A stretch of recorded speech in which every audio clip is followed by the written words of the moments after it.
sa walang kapagurang operasyon ng PNP Highway Patrol Group kaugnay sa mas pinaiting na laban ng pambansang pulisya kontra kriminalidad. Dalawang sospek sa kasong karnaping at pamemeke ng mga dokumento ng motorsiklo ang matagumpay na nahuli ng PNP HPG sa barangay Pulong Bulo, Angeles City, Pampanga. Patrolman Mark Roland Feliciano sa report. Ang dalawang suspek sa kasong karnaping at estapa nasangkot din sa pamemeke ng mga dokumento ng motorsiklo sa barangay Pulong Bulo, Angeles, Pampanga. Ito'y bunga ng walang kapagurang operasyong isinasagawa ng HPG upang masakote ang mga taong may pananagutan sa batas. Pinangunahan nga ng HPG Pampanga ang nasabing operasyon sa pangunguna ng kanilang team leader na si Police Major Alan A. Morales. Magandang araw po sa ating lahat.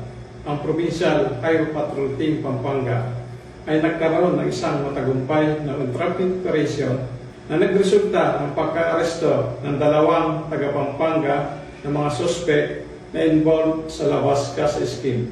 Ang naging dahilan po na nasabing operasyon ay bunsod sa reklamo ng dalawang biktima ng mga taga-Bulacan na kung saan sila ay nakabili sa mga arestadong suspect ng dalawang motorsiklo. Kanila pong napag-alaman ang mga nasabing motorsiklo ay walang papeles. Nakipag-ugnayan po sila sa aming opisina na kung saan umorder pa po sila ng isang motorsiklo gamit ng isang dummy account. Umayon naman po ang ating suspect na nagdahilan ng isang entrapment operation.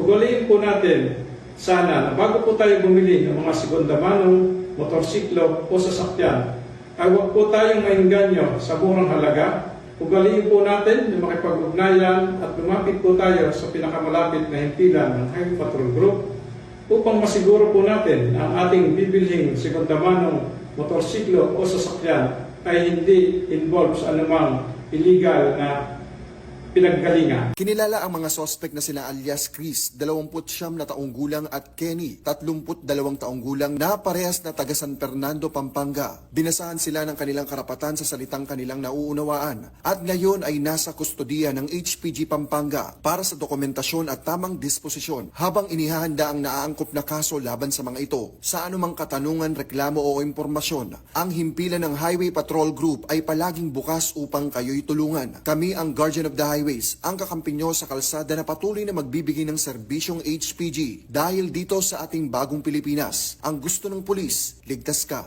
At sa iba pang balitang serbisyong HPG, tumutok lamang sa aming YouTube channel at Facebook page na Police News Network. Mula sa tanggapan ng kakampi nyo sa kalsada, ako po si Patrolman Mark Roland Feliciano para sa Police News Network, alagad ng batas, tagataguyod ng balitang pulis.